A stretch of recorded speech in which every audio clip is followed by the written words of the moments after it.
Welcome. You're listening to the Malcontent News Russia-Ukraine War podcast, the show that cuts through the fog of war and updates you about the ongoing conflict in Ukraine. With your host, Linnea Hubbard. Don't forget to like, comment, and subscribe on Apple Podcasts, Spotify, and Google Podcasts. I'm Linnea Hubbard, and today is Thursday, April 6th, 2023. It's been 3,326 days since Russia occupied Crimea on February 27, 2014, and 407 days since the large-scale invasion of Ukraine began. Today's podcast looks at what happened yesterday in the Russia-Ukraine war. The Malcontent News Russia-Ukraine War report is compiled by our team from around the world.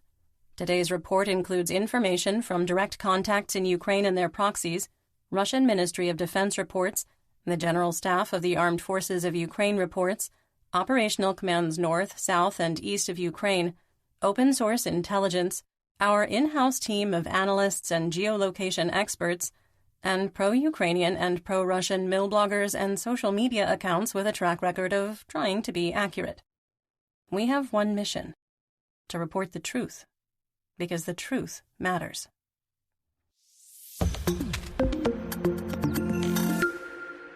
Let's start with our assessment of the current status of the war. First, we maintain there is a significant chance of a large-scale Russian missile strike between April 6th and April 14th due to current activity by the VKS and Black Sea Fleet and the upcoming religious holidays of Catholic Easter and Orthodox Easter.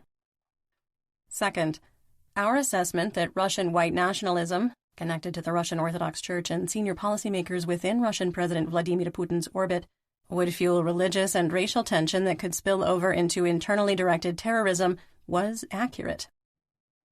Third, we assess that due to the failed winter offensive, spreading internal unrest which has led to acts of terrorism, and an inability to alter the Western perception of Ukraine, the Kremlin has returned to using threats of nuclear proliferation and war. Fourth, the Russian Federation armed forces are combat ineffective and beyond Bakhmut are only capable of point and localized attacks. Fifth, we maintain that the Ukrainian defense of Bakhmut has reached its final phase, with Ukrainian forces completing a retrograde maneuver to what is likely the last strong defensive line in the city. Sixth, our assessment that short of using chemical, biological, radiological, or nuclear, also known as CBRN weapons, the Russian military will continue doing everything possible to capture Bakhmut regardless of the cost, is unchanged. Seventh, Russian forces are experiencing a theater-wide shortage of non-precision artillery munitions, particularly anti-tank guided missiles or ATGMs, which is being made worse by offensive operations in Bakhmut. Eighth, the risk of a nuclear accident due to the de-energization of Ukraine's electrical grid remains as long as the Russian Ministry of Defense, or MOD, targets Ukraine's power industry. And finally, we maintain that the Kremlin is actively interfering with the governments of Moldova and Georgia to derail the European Union membership accession process and destabilize their current governments.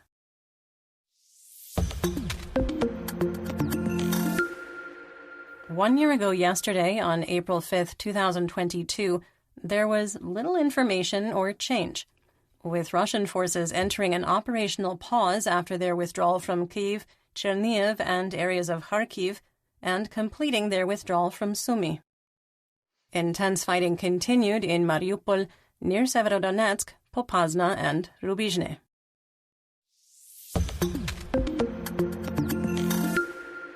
Let's get some regional updates, and since we didn't on Monday, take a look at both belligerents' objectives, starting with Kharkiv.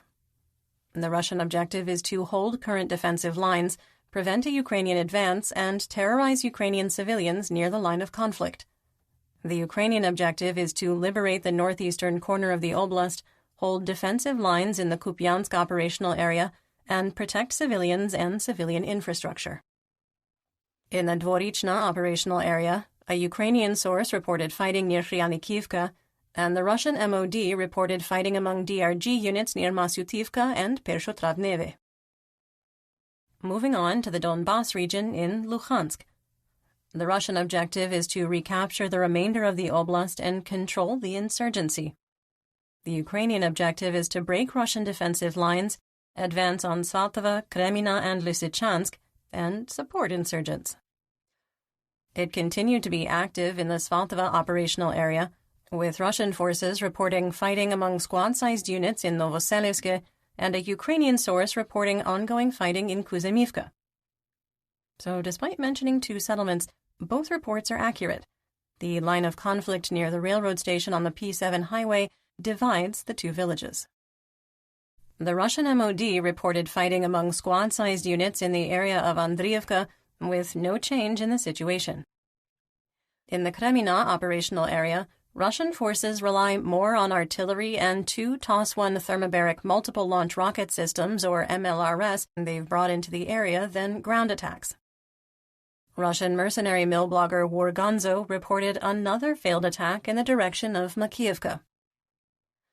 The General Staff of the Armed Forces of Ukraine, or GSAFU, and Russian MOD reported fighting in the direction of Nevsky, with Wargonzo claiming the Russian attack was unsuccessful. Fighting continued south of Kremina in the forests and tree lines, with some additional clarity on the line of conflict. We compressed the gray area, giving Ukraine more firm territorial control in the direction of the Seversky Donets floodplain. Ukrainian sources reported fighting was contained to the forest south of Kremina, while Wargonzo reported fighting continued in the west, with a failed attempt to advance toward Terny. The Russian MOD reported fighting in the area of Dibrova, with no change in the situation. The GSAFU and Wargonzo also reported fighting in the Serebryansky woods, but it was unclear if this was closer to Shiplivka and the Seversky Donets River, or duplicating reports of fighting to the south of Kremina. In the Popasna operational direction, the Russian MOD reported that a Ukrainian DRG unit near Rozovka, 13 kilometers behind the known line of conflict, was discovered and attacked.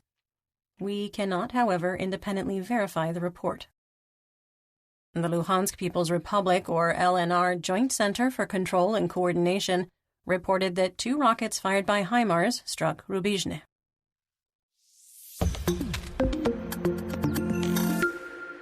In northeast Donetsk, the Russian objective is to capture Bakhmut, set conditions to attack Kramatorsk, Slovyansk, and Siversk, and capture the entire region. The Ukrainian objective is to defend Siversk and Bakhmut, push into the Luhansk Oblast, and minimize civilian casualties. In the Siversk operational area, limited fighting south of Spirna in a disputed tree line with shallow trenches continued. There was no change to the situation. Talking about the Bakhmut operational area, Ukrainian President Volodymyr Zelensky indicated that there were ammunition shortages, saying, quote, "The situation is very difficult there, and every day there is this fluctuation.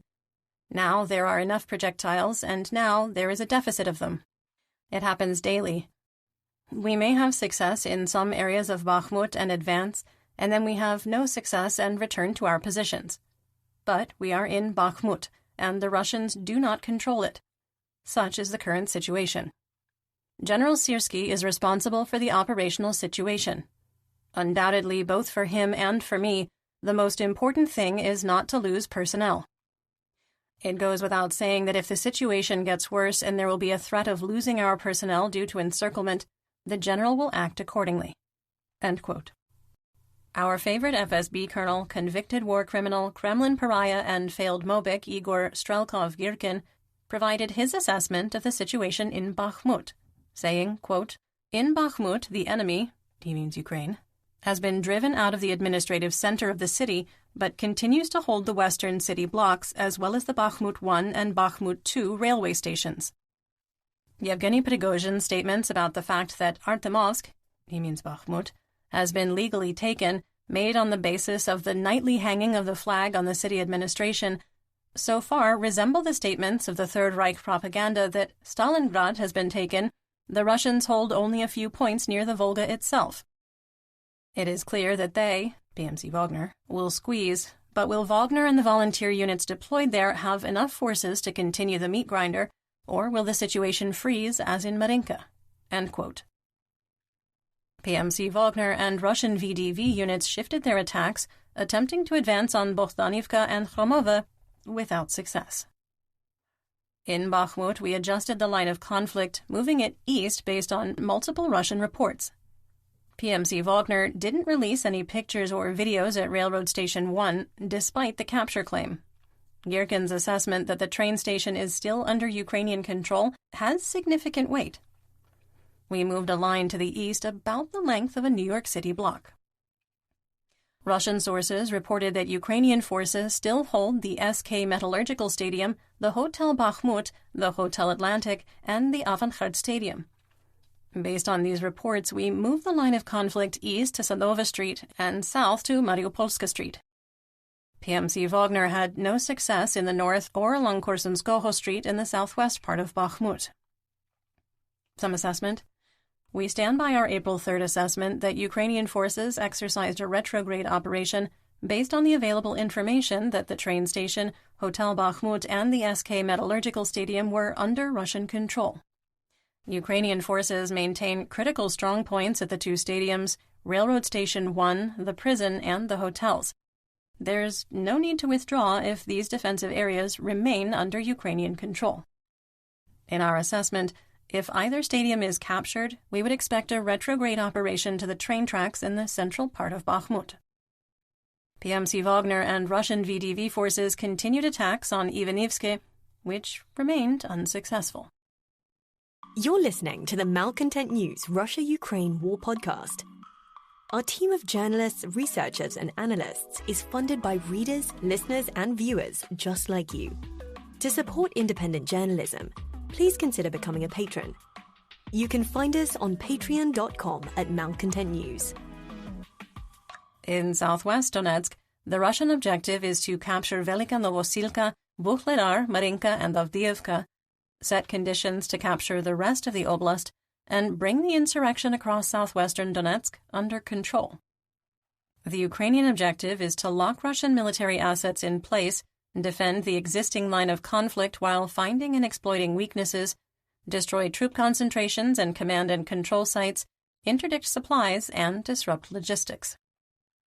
In the Avdiivka operational area, FSB Colonel Girkin wrote that the Russian, quote, offensive bogged down, territorial gains are insignificant and do not justify the heavy losses incurred. The front has been going on in residential areas for almost a year now, walking back and forth. End quote. Wargonzo reported that Russian forces had stopped attempts to advance on Keramik after repeated failures. So they can learn. The 1st Army Corps, however, continued attempts to advance on Novokalinove and continued to be unsuccessful. Russian troops continued to advance on Avdiivka with no reports of what direction they were advancing from. South of Avdiivka, the 1st Army Corps continued attempts to advance on Sieverne without any success. Fighting in the eastern part of Pervomayske from Pisky also continued, with no significant change to the situation. In the Marinka operational area, Russian forces attempted to advance on Krasnohorivka, and fighting continued along Druzhby Avenue in the ruins of Marinka. There were multiple Russian reports that the 1st Army Corps retreated from their forward positions east of Pobeda and abandoned their attempts to secure the pig farms. Based on the reports, we moved the line of conflict east and contracted the gray zone away from the farm. The GSAFU reported that Russian forces have moved to a defensive posture in the Vuhledar operational area. The Russian MOD reported light fighting between squad-sized units near Volodymyrivka and Mikilske. The Russian MOD also reported light fighting near Mirna, without specifying which one. There are 8 of them.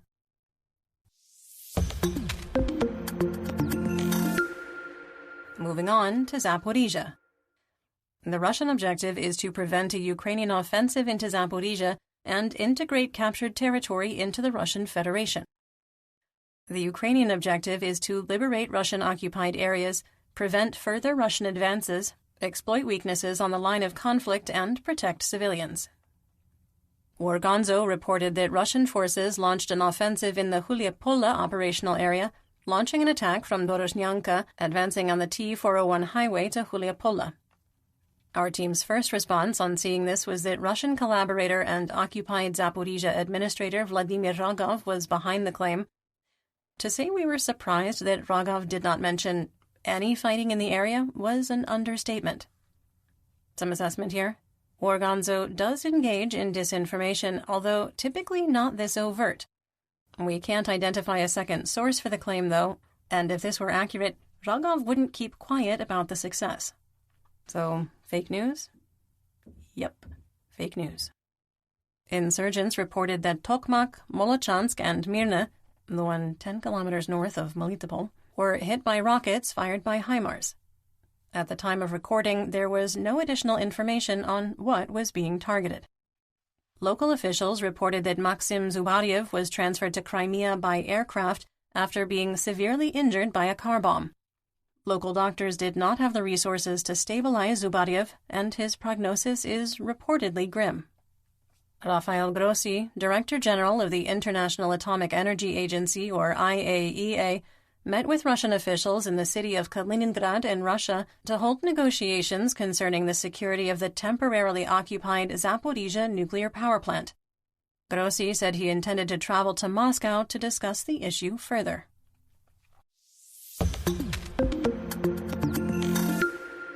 In the Black Sea, Crimea, Mykolaiv, and Odessa region, Operational Command South, or OKS, reported there were 14 vessels of the Black Sea Fleet on patrol, including 2 frigates and 2 Kilo-class submarines capable of launching up to 24-caliber cruise missiles in total.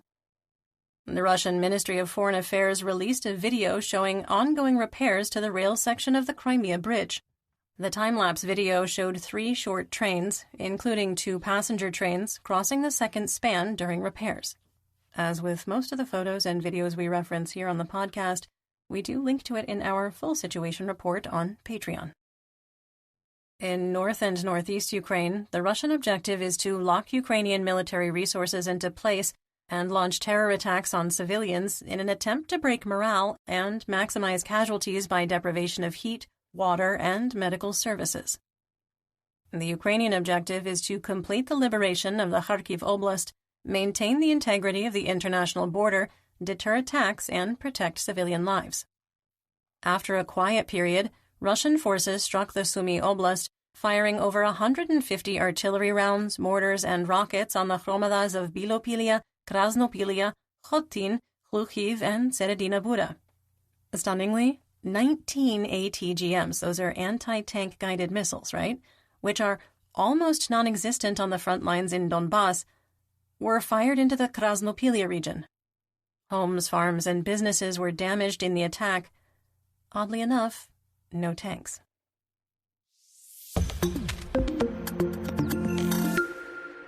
On the Russian front, ethnic unrest among Muslim minorities is growing.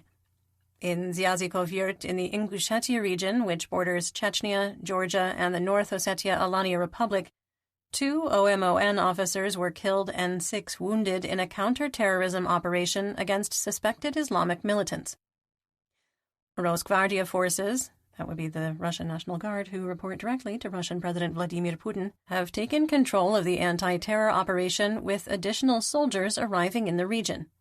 Local officials claim that 3 militants were killed. A video was circulating on social media of a terrified young woman claiming she was hiding in a basement due to area shelling near Belgorod. She claimed that the windows in their home had been blown out and a fire was burning in their yard. The video was posted on a social media account with no history of sharing misinformation or disinformation. Russian sources claim the video is from the border town of Novaya Tavolzhanka near Shebekino, and that shelling damaged 3 homes and 3 cars. Fire erupted in a Russian Ministry of Defense satellite building in Moscow, with officials claiming an electric tea kettle caused it.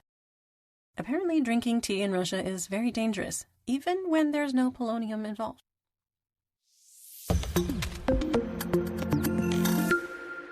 In geopolitical and economic news, former United States Secretary of State Mike Pompeo visited Kyiv, including traveling to Bucha. He wrote about his experience on Twitter, saying, quote, "I've just left Ukraine. I've seen the damage caused by Putin's invasion, and I've been inspired by the bravery of the Ukrainian people. One thing is clear. Helping Ukraine end this war is in America's core interest. Supporting Ukraine isn't about abstract ideals like global democracy. It's about strengthening our national and economic security.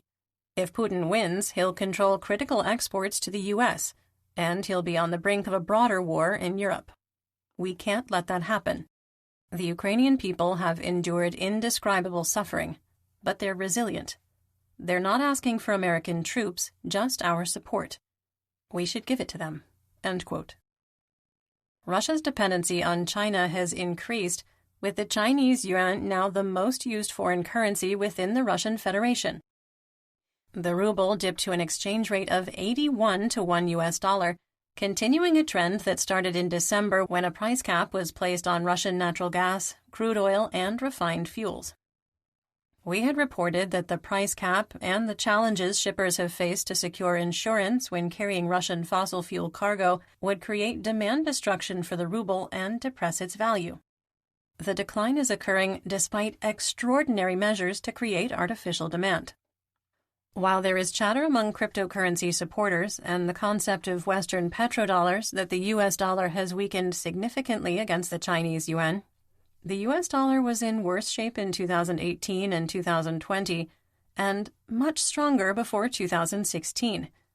In the 21st century, the ruble peaked during the 2008 global financial crisis, which caused the Great Recession. The shrinking ruble makes it more difficult for the Russian government to purchase materials to support its war effort. Adding to economic decline, Russian President Vladimir Putin told reporters that sanctions will last for a long time and that it will be necessary for the Russian Federation to, quote, develop import substitution, end quote. And that's what we know. Join me again tomorrow for more updates. Until then, stay safe, everyone. You've been listening to the Malcontent News Russia-Ukraine War podcast. To help keep us independent, please consider providing financial support by becoming a patron. Want on-demand news in your hand? Download the Google News app and make Malcontent News one of your favorites to receive breaking news updates. Thank you for listening.